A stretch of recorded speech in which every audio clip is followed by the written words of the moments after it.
현재 민주당과 국민의힘은 대장동 특검법을 당론으로 발의한 상태입니다. 그런데 따져보면 완전히 결이 다릅니다.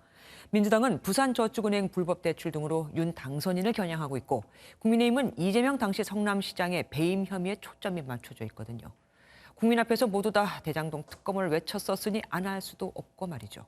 우선 안보람 기자 리포트 보시고 각 당의 대장동 특검 노림수와 셈법 오지혜 기자와 따져보겠습니다. 20대 대통령 선거 핵심 쟁점이 됐던 대장동 특검. 선거가 끝났지만 신경전은 계속되고 있습니다.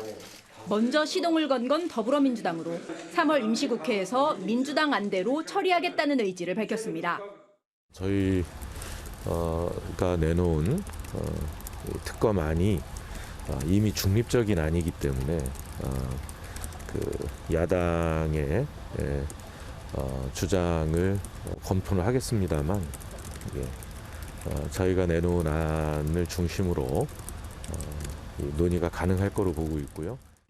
이미 있는 상설특검법을 활용해 부산저축은행 불법 대출 의혹을 포함한 대장동 관련 모든 내용을 수사하면 된다는 겁니다. 국민의힘은 별도 특검법을 주장합니다. 상설특검법에는 특검 후보자 추천위원회가 추천한 특검 후보 2명 중 1명을 대통령이 고르게 돼 있고 추천위 구성 때도 법무부 차관 등이 포함돼 정부와 민주당의 입김이 작용할 수 있다는 겁니다. 상설특검은 여러 차례 말씀드렸습니다. 도둑이 도둑 잡는 수사관을 선정하겠다는데 그거는 꼼수 아닙니까? 그건 일고의 가치도 없는 것 아니겠습니까? 수사 범위 역시 이재명 전 민주당 대선 후보의 성남시장 시절부터로 해야 한다는 입장입니다.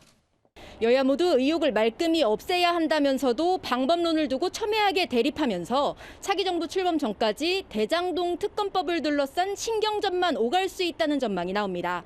MBN 뉴스 안보람입니다.